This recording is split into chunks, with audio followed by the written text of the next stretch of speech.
Halo, kami dari kelompok 4 akan menjelaskan mengenai terapi herbal dan nutraceutical untuk ansietas. Berikut adalah anggota kelompok kami. Ansietas merupakan kondisi emosional yang tidak stabil atau kecemasan yang berlebihan yang diakibatkan karena ketidakseimbangan neurotransmitter di dalam otak. Selanjutnya kita akan melihat apa saja sih herbal dan nutraceutical yang dapat digunakan untuk mengatasi masalah ansietas. Yang pertama yaitu bunga chamomile, di mana memiliki salah satu senyawa yaitu apigenin yang memiliki fungsi yang mirip dengan benzodiazepin sebagai pengikat reseptor GABA-E sehingga dapat meningkatkan kualitas tidur pada pasien ansietas. Namun, bunga chamomile ini juga memiliki efek samping jika dikonsumsi berlebihan. Contohnya yaitu mual, muntah, dan juga dapat menimbulkan alergi. Namun, efek samping ini sangat kecil ataupun jarang terjadi. Pada uji klinis fase 1 diberikan kapsul ekstra chamomile 200 mg sebanyak 2 kali sehari selama 28 hari pada 60 orang lansia, memberikan hasil yang signifikan dalam peningkatan kualitas tidur. Hal ini menunjukkan bahwa chamomile dapat digunakan sebagai farmakoterapi alternatif berupa non-obat yang berguna untuk gangguan tidur pada orang lansia. Pada fase 2 ini didapatkan studi oleh Russell et al. Yang memiliki tujuan membandingkan efek ekstra chamomile kualitas tinggi dengan placebo terhadap gangguan tidur pada 106 wanita pasca menopause. Hasil studi ini menyebutkan bahwa ekstra chamomile yang memiliki kualitas tinggi memiliki efek positif dalam mengatasi gangguan tidur pada wanita menopause. Uji klinis fase 3 bertujuan untuk menilai efektivitas chamomile dalam mencegah kekambuhan gejala ansietas. Hasil yang diperoleh adalah ekstra chamomile secara signifikan mengurangi gejala ansietas pada individu generalized anxiety disorder. Untuk selanjutnya yaitu Passiflora incarnata.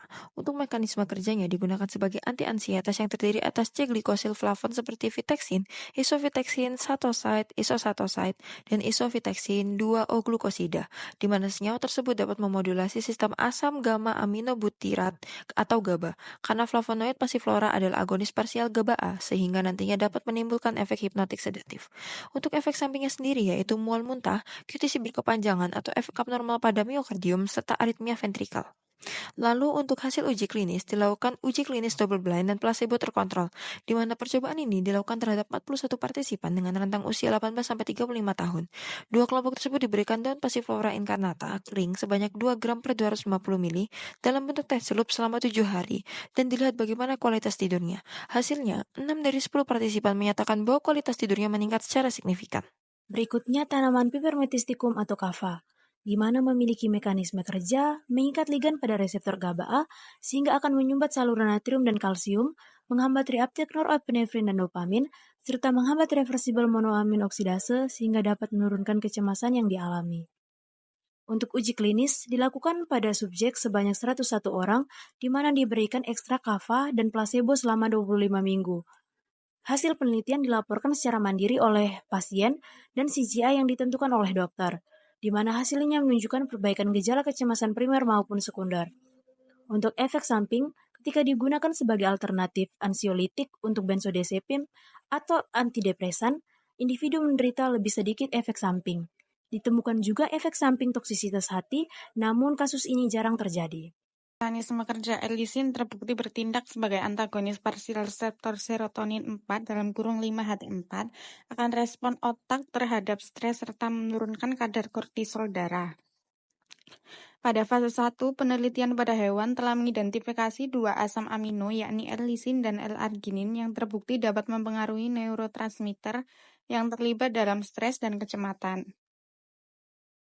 Fase 2 dilakukan uji pada sukarelawan pria sehat yang menderita kecemasan tinggi berdasarkan kuesioner STAI, di mana hasilnya menunjukkan bahwa suplemen kombinasi L-lisin dan L-arginin meningkatkan kemampuan peserta untuk menangani stres yang disebabkan oleh peningkatan kortisol. Pada fase 3, penelitian menggunakan RCT dengan merekrut 108 orang Jepang yang sehat. Setelah itu, 1 minggu hasil pengobatan dengan suplemen L-lisin dan L-arginin oral, kadar ludah menurun pada subjek laki-laki (N sama dengan 54), tetapi tidak pada perempuan. Untuk kombinasi L-lisin dan L-arginin secara aktif mengurangi skor kecemasan. Tanaman selanjutnya adalah Valerian officinalis. Dalam penelitian ini dikatakan bahwa tanaman valerian dapat menghambat uptake dan rilis dari GABA serta berperan sebagai agonis parsial pada reseptor adenosin dan serotonin. Selain itu, valerian juga merupakan agonis parsial dari reseptor 5-HT2A yang dapat mempercepat rilisnya melatonin sehingga dapat meningkatkan kualitas tidur pada pasien. Beberapa jurnal mengatakan bahwa valerian ini inadequate jika digunakan sebagai monoterapi dibandingkan dengan kombinasinya dengan tanaman St. John wort. Sehingga, untuk sekarang, tanaman valerian belum bisa dijadikan monoterapi sebagai terapi ansietas. Tanaman valerian dapat meningkatkan kualitas tidur pada pasien hemodialisis dan pasien kanker. Namun, di kasus yang lain, terutama pada pasien artritis, tanaman valerian tidak dapat meningkatkan kualitas tidur. Terkait dengan efek samping obat, valerian merupakan tanaman yang toleran bagi kebanyakan orang. Namun, bagi minoritas pasien, valerian dalam dosis tinggi dapat menimbulkan efek samping seperti gangguan pada GIT dan dapat menyebabkan sakit kepala. Selanjutnya terkait dengan interaksi obat. Tanaman valerian tidak boleh dikonsumsi secara bersamaan dengan alkohol maupun suplemen zat besi, karena jika dikonsumsi bersamaan dengan alkohol dapat menyebabkan hepatotoksik. Selain itu, jika dikonsumsi dengan suplemen zat besi, tanaman valerian dapat mengganggu absorpsi dari zat besi tersebut, sehingga dapat dipastikan jika pasien yang mengkonsumsi tanaman valerian tidak mengkonsumsi alkohol dan suplemen zat besi secara bersamaan. Selanjutnya di sini lavender dengan nama latin Lavandula augustifolia Mill. Di sini lavender menghambat reaksi inflamasi yang diinduksi lipopolisakarida pada efek sel THP1 monosit manusia. Di sini lavender memiliki linalol yang bekerja dengan menghambat pelepasan asetilkolin dan mengubah fungsi saluran ion pada sambungan neuromuskular. Di sini lavender juga memodulasi neurotransmisi GABAergic terutama pada reseptor GABA-A dan meningkatkan tonus penghambatan sistem saraf. Selanjutnya di sini uji klinis untuk lavender di mana menggunakan acak kontrol double blind melibatkan 539 pasien dengan gangguan kecemasan umum. Di sini minyak lavender menurunkan skor skala kecemasan Hamilton lebih dari 50% pada 60% pasien yang diobati, sedangkan kejadian efek samping sebanding dengan kelompok placebo. Lalu di sini ditemukan bahwa 48,8% pasien merespon pengobatan dibandingkan dengan 33,3% pada kelompok kontrol.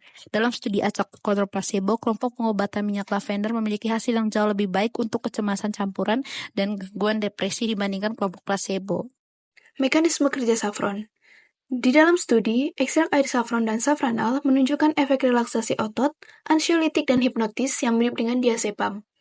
Safron menunjukkan mekanisme aksi yang dimediasi oleh kompleks reseptor GABA benzodiazepin. Cronquist menunjukkan efek ansiolitik dalam studi dan peningkatan non-rapid eye movement. Hasil uji klinis safron. Fase 1. Uji dilakukan pada sukarelawan sehat yang menderita gangguan tidur dan kecemasan. Hasilnya, penelitian yang dilakukan menunjukkan penurunan signifikan dalam suasana hati negatif, gangguan tidur, gejala yang berkaitan dengan stres, dan kecemasan pada dosis 28 mg per hari pada penggunaan suplemen ekstrak safron yaitu afron. Efek samping safron. Studi histologis menunjukkan bahwa safron tidak memiliki efek toksik pada hati. Namun, perubahan histopatologi terlihat pada ginjal neonatus. Serta pengawasan penggunaan ekstrak safron kepada ibu hamil dan menyusui harus menghindari penggunaan dosis tinggi. Selanjutnya, untuk kulit buah pisang Cavendish, mekanisme kerjanya, kulit pisang mengandung sejumlah galokatekin, di mana senyawa ini mampu berperan untuk mengurangi hormon kortikotropin yang memproduksi kortisol, dalam mengatur ansietas dan merangsang sistem saraf simpatik dan parasimpatik. Penelitian lain menunjukkan aktivitas ansietas galokatekin dengan interaksinya pada reseptor GABA.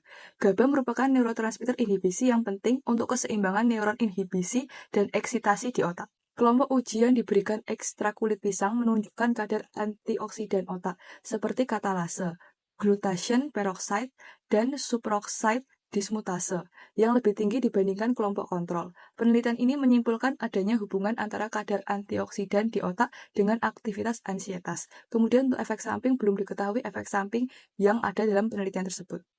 Pengobatan herbal selanjutnya ada Santo John's wort atau SJW. Untuk mekanisme kerjanya, SJW menyebabkan penurunan regulasi reseptor beta-adrenergic dan meningkatkan regulasi reseptor serotonin 5-HT2 di korteks frontal, dan menyebabkan perubahan konsentrasi neurotransmitter di otak. Untuk uji klinisnya, yang pertama, sebuah meta-analisis yang dipublikasikan pada 1996 menunjukkan bahwa SCW lebih efektif dibandingkan placebo dalam mengobati depresi klinis ringan hingga sedang. Dalam sebuah penelitian di Jerman menyimpulkan bahwa SCW sama efektifnya dengan imipramine. Untuk uji klinis yang kedua, sebuah studi observasional terhadap pasien OCD menunjukkan bahwa SCW menyebabkan perbaikan yang signifikan, sebanding dengan yang terlihat dalam uji klinis dengan SSRI. Untuk uji klinis yang ketiga, kombinasi SCW dan valerian ditemukan secara signifikan mengurangi gejala gangguan kecemasan. Namun penurunan yang lebih besar terlihat pada dosis valerian yang lebih tinggi. Untuk uji klinis yang keempat, RCT terhadap 149 pasien depresi dengan kecemasan komorbiditas, OCD, dan gangguan somatisasi menunjukkan bahwa 6 minggu pengobatan dengan SCW secara signifikan mengurangi kecemasan.